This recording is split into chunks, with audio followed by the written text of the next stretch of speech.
That means unbenate umbilical cord. Unbenate, that's it. Okay, moving on. This is easy because we've done this. This is our way, guys. We did a whole lab of pure cultures. We combined it with aseptic technique. This is the streak plate, and then you guys also did a spread plate, which is a modified pour plate. Pour and spread are very similar, almost synonyms. Okay? Streak.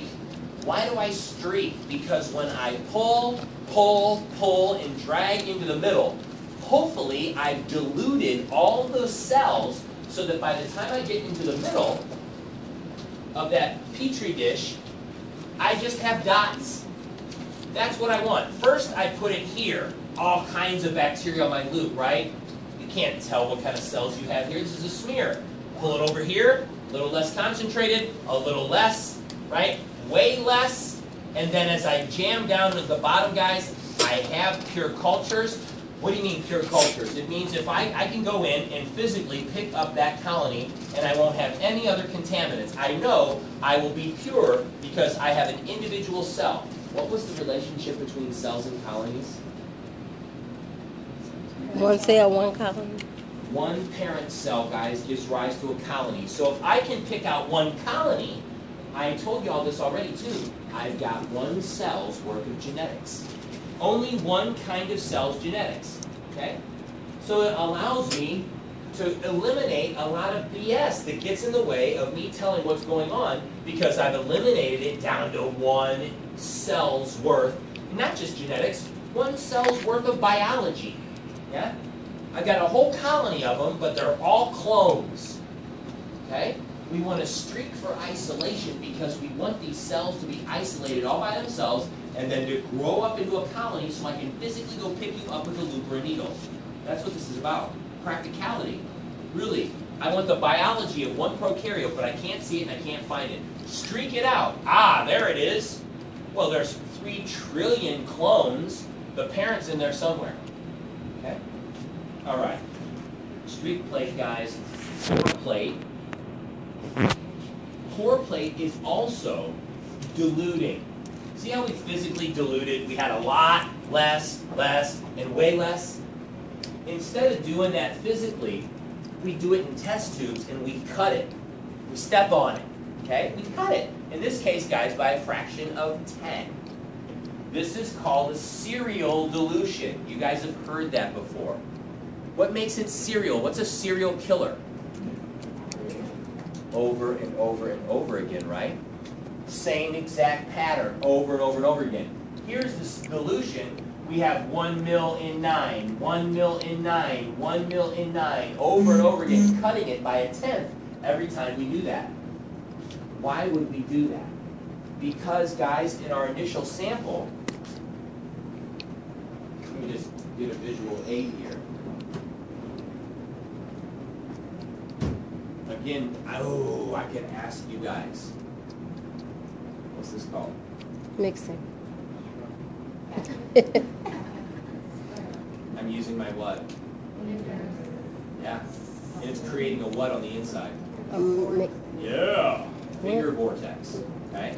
You might be trained in laboratory biology if you can do this. I'm saying this is a cat that's been trained professionally if you can do this, okay? Now, that is gazillions of bacteria in there. I have no idea how many are in there.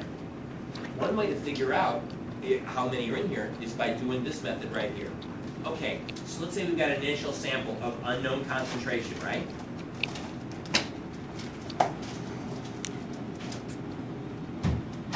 Unknown concentration. I set up 1, 2, 3 tubes. I put 9 mils of broth in each. Bacteria food, right? Liquid bacteria food. 9 mils, 3 tubes. 1, 2, 3, and I put 9 in there on purpose. Okay?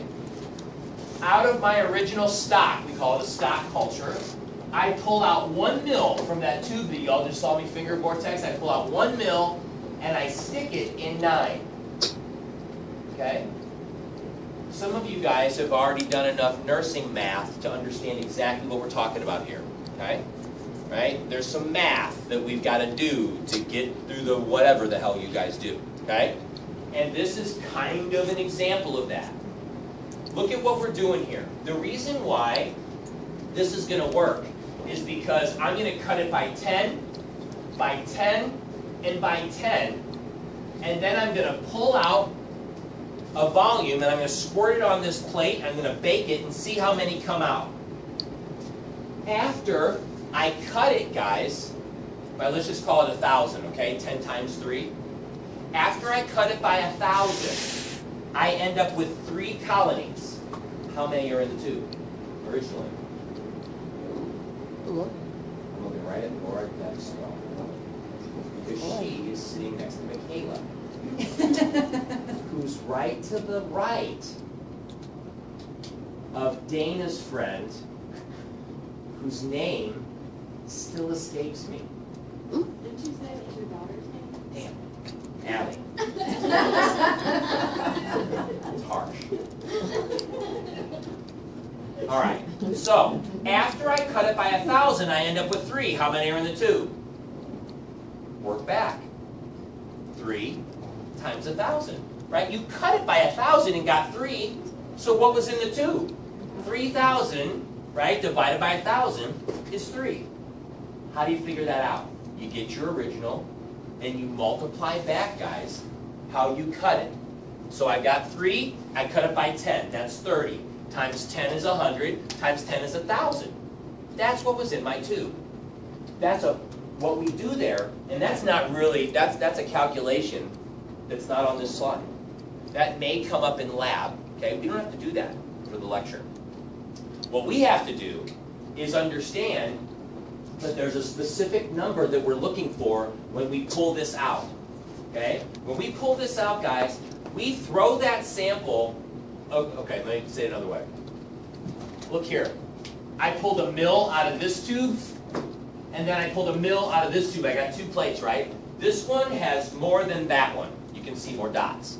This is the tube, like if I'm doing microanalysis, I want to do some genetics, right? I want to do something with these cells. I'm going to use this tube, not that one, because this tube represents a better statistical estimate of what's in here. I just lost everybody, that's okay. I myself am lost. Okay, so I know you are. Okay? What I mean by statistical estimate is that whatever conclusions I make with this tube, they're within the realm of possibility, because when I pulled them out, guys, here's the punchline. The number of colonies fell between the magic number. It's called the 30 to 300 rule. And mathematicians, statisticians work this out. That if you do a dilution and you end up with 30 to 300 colonies, that's the tube that approximates best the original culture. There's too much variation, guys. 3 is too far off the curve to have any confidence in your scientific conclusions. This is the population you want to work from, because this best represents what's in here, because it falls within this magical 30 to 300 rule. Statistics, the end. Okay? So, when I'm doing my work, I'm going to throw this away, I'm going to throw that away, and I'm going to use that one because when I plate it, it gives me my magic 30 to 300. Okay? All right. Ways to isolate a cloudy tube of bacteria. I cut it, and guys, it may be for our stuff, we have to cut it multiple times. Michaela, be honest. Is my hair sticking out? No. Okay, just ask. All right. Which takes us to media. All right? Media, like broth, okay? But in this type of media, guys, we're really referring, in our experience, we're going to be dealing with plates. Plate media. It works for broth, too. We're never going to see it like that, though.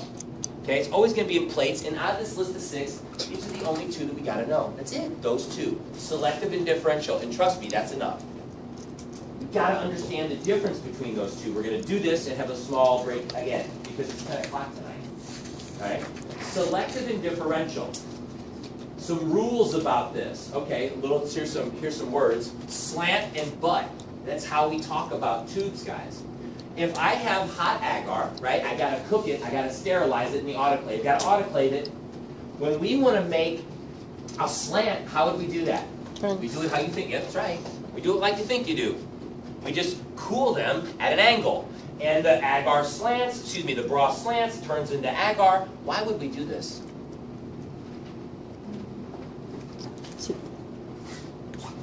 All that surface area, guys. All that surface area. This is for aerobic organisms. Isn't this more of an area to get down on gas in the atmosphere as opposed to a tube that's got broth like that? This, right, that area right there, much, much, much, much smaller than this. We do slants because we want aerobic organisms to have enough air in there to do their thing. And enough space. All right. And then the butt of the tube is the bottom of the tube. All right. Just some words. Selective and differential. This is going to take a couple minutes. The truth is, it's more interesting than osmosis, but it's got the same kind of mental to it. Okay? Some of you won't feel that way, though. Some of you are just going to be like, that's not hard. What are you talking about? Okay. Selective. If you guys want to use some of my hints, you can get through this. Selective media, guys, we make selective media such that it's going to select against somebody. Selective media means somebody's going to die. Okay? Selective media, somebody's going to die. We're going to kill somebody, for sure. And then somebody's going to grow. Okay? But really what we're doing, we're selecting against a whole host of things. MSA is a selective media. Who are we trying to kill? Anybody that what? No. That's right. Excellent, Laura, and others that knew the answer as well. Okay? No. Miss Betts? Yeah. Just trying to give somebody else a chance, Miss Betts. I knew who it was. Okay. All right. This is an example, guys, of selective media. Just like MSA selects for halophiles, that means everybody else that can't deal with salt's got to die. I mean, dead. No growth at all. Look at what we have here. Here is bacteria, and here is fungi. This is a fact. All fungi do this. pH 7.3 sounds familiar, doesn't it? That's our blood pH. Okay?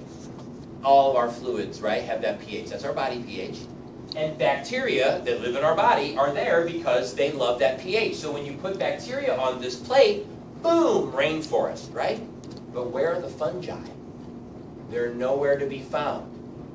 Because this, guys, selects pH 7.3 when we add the acid or the base to manipulate the pH, right?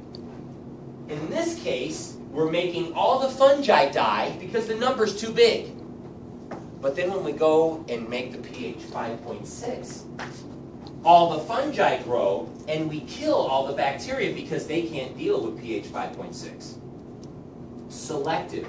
This selects against every bacterium's got to die because they can't live at 5.6, and every fungus has got to die because they can't live at 7.3. We set it up like that on purpose. We want to select for one and get rid of all the rest. Okay? Select for one bacteria and get rid of all the rest. All the fungi that would like to eat the same agar food. Okay? MSA, outstanding example of selective media, guys. That's a pretty easy one to understand. Somebody grows, I'm selecting against one, somebody's got to die, okay. But what's differential?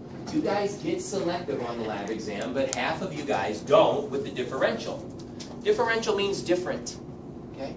And what is different? Different metabolism. Different metabolic tendencies. This guy's got a different metabolism. It reacts on blood agar in a certain way. This guy reacts on blood agar in a certain way, and this guy acts in a certain way. They're all three different. This thing has completely killed all the red blood cells, and the agar, you can see right through it. The agar's yellow. I'm going to talk to you about this. This is a very important reaction. This is blood agar, guys. You got to know this. This is a different kind of thing. This guy, you can see a little halo of yellow. Here's some yellow, yellow, yellow. Here's some yellow here. But nothing close to what this guy's doing. This guy blows out all red blood cells all day long, all the time. This guy, partial. Partially. Okay? And they're green. Olive green in coloration. Okay? So we got differences here. Total lysis, partial lysis. That's different. And then also, olive green versus yellow. Or white, actually. They're white. They look yellow. They're on yellow agar. And then the dude over on the right can't do anything. Nothing. Just sits there and grows. Can't do nothing to the red blood cells. Doesn't change color. Just sits there on blood. Okay? Guys, this is a differential medium because I can put 3 different species on there and tell them all apart. They all exhibit different metabolic tendencies that are going to show differences on the plate. Here's the thing about differential. Everybody grows. Everybody grows in differential. It's just that you do different kinds of metabolism, and so you look different, the plates look different, you can tell them apart. Okay? Everybody grows. It's you do things differently. You look different. You do things different to the blood and the agar. Okay? So now is everybody kind of clear on that? Not yet, but kind of. Selective, somebody's got to die. Differential, everybody grows. It's just you do different stuff when you grow. Okay? So let's learn some micro. Strep throat. How do you know you got strep throat? We take blood agar, we take a swab, we swab your throat, and we spread it out. If it comes back like this, which is called beta, got to know it. You would think it's alpha, because it kills everything. Beta. If it does that, that's the hallmark, guys, of Streptococcus pyogenes. Only pyogenes does that. That's not true. When we're talking about strep throat, right, there's only one organism that would be on the throat that does that, on blood agar. Okay, Strep pyogenes. This guy here, I would like you guys to remember, it's not on the slide, attendance rewards. This guy is Streptococcus pneumoniae. It's pneumonia with an E on it. It's the one that gives us ear infections and sinus infections. And when I swab your nose and I put it on blood agar, and it comes back with these olive-colored colonies with partial lysis, strep pneumonia. Okay? Ear infection, sinus infection. We're going to do normal throat. You guys are going to have all kinds of strep pneumonia all over the place, but you won't be sick. Won't be sick. They're living in there. A couple cells we can tolerate. We just can't tolerate thousands. We'll learn that too. Okay? Why kids get strep and we don't is because they don't know how to cover their mouths. We do. So we don't get it. You have to have thousands of bacteria to get strep. In a daycare facility, there are thousands of bacteria there. Okay? And then gamma, guys, gamma, everybody grows. Okay? Anybody and everybody grows on blood agar. Okay? And E. coli will be gamma. Hell, everybody will eat a red blood cell. Okay? And not do anything, just sit there and grow. Only certain species exhibit these differences. Okay? Only reason why we put that up there is to show you the other reaction, what we call gamma, which is no lysis, no change, only growth.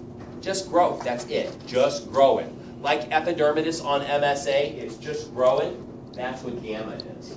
Okay. Anybody? Anybody? Brave enough? Somebody that needs further explanation? How about, would you like, even if you don't need it? How about that? Well, we do it one more time. But this time, let's do both at the same time. MacConkey agar, we're going to use this. Colleen's using it right now. Okay? Colleen's taking that ice and swabbing it out of MacConkey, and we're going to put it in the incubator and see what we get. All right. There's a story here. Okay, that's okay. Look at the species we have, guys. We've got E. coli, we got staph infection, Staph aureus, and we've got salmonella. Okay, 3 species. Same agar, 3 different species. All right, if we take E. coli and we take staph and we grow it, guys, on our, this is not MacConkey.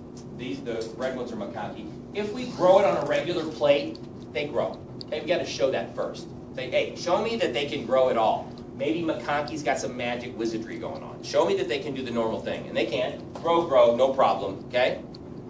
But when we put them on MacConkey, specifically these 2 species, one grows, E. coli grows, and by the way, makes a characteristic brick red kind of coloration. That means something. That color, look, here's a different color. That one means something. That's a positive result. But where's the staph? Little blurb about MacConkey that you guys don't have to know yet. When it comes up in lab, you're going to have to know it. That MacConkey selects against anybody gram-positive. Gram-positives don't grow on MacConkey. Hey, it's because Crystal, I'm telling you, you guys are awesome writing that crap down. You don't need to, it's awesome. Okay? So I'm inspired to tell you more a little bit. Okay, don't have to. Good people don't write it down too. Okay? Right? I'm recording it. Awesome. I'm saying hands folded, confident, everything I say you got. Okay? Right.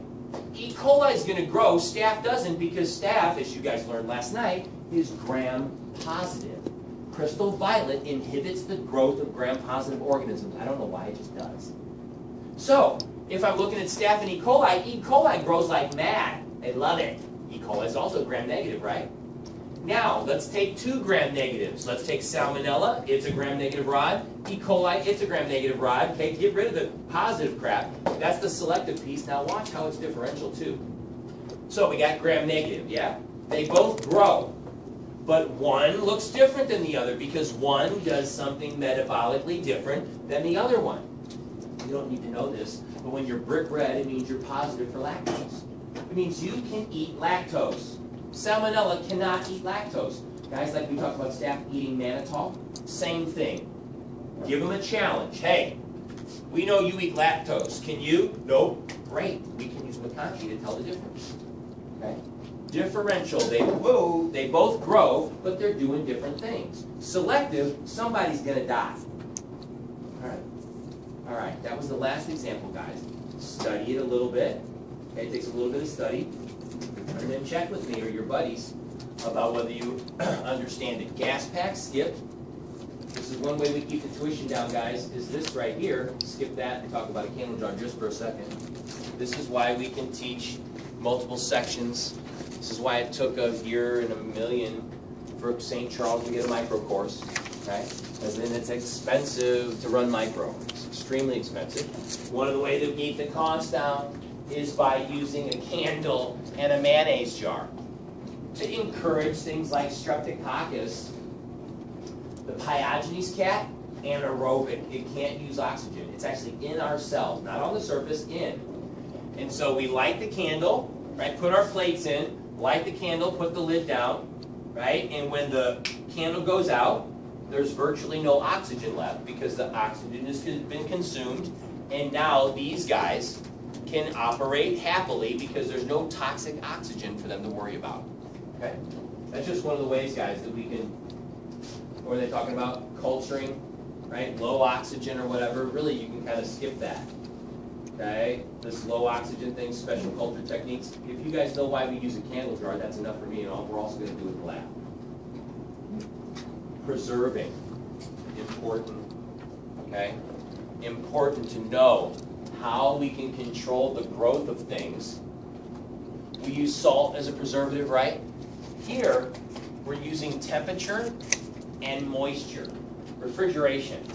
If you want to store something, guys, for a short period of time, the refrigerator's fine. Refrigerator, please write this down, 4 degrees. All refrigerators are 4. That's what that means. Deep freeze, there's 2 kinds, -20 and -80. Please, some vocab. -20 and -80 stores for years. And then, guys, what is lyophilization? It's an example of something that you guys know about that maybe has been lyophilized. Like when they do eggs. One more time. When you I didn't hear you. when they store eggs. Eggs, no. Freeze drying. Oh. Lyophilization is freeze drying. Coffee. If taking you down to crazy low temperatures, right, taking all the heat away, if that doesn't hurt you, we're going to take all the water away too. The 1-2 punch. No water, no heat, guys, no life for real. Okay? Stores for decades. I mean, really, stores, you know, it's not microbes that are going to break it down. It's entropy. When I was working at Monsanto, we had to lyophilize all of the corn leaves, all the soybean leaves. We had to store them because that was our stuff that we had to test over time. That had our genes in it that we were manipulating. The lyophilizer was the only way to make sure that microbes floating around the air weren't going to damage our products. Okay? Freeze drying. Cool. Skip and skip and skip. Binary fission, you gotta know. Okay, chapter 6, how things grow. binary fission. So this is mitosis, but the most simple form. Okay? There's no anaphase and metaphase and prophase and telophase and interphase. That's all eukaryotic stuff. These guys don't have a spindle apparatus, much less centrioles. Okay? So, if you're simple like a bacterium, you just cut yourself in two. That's it. Make another copy of my genome, boom, right down the middle. That's it. End of discussion. Binary fission. Okay? How prokaryotes divide. The real reason why this slide's up here, though, is how long does it take for a bacterial population, guys, to go from 1 million to 2 million?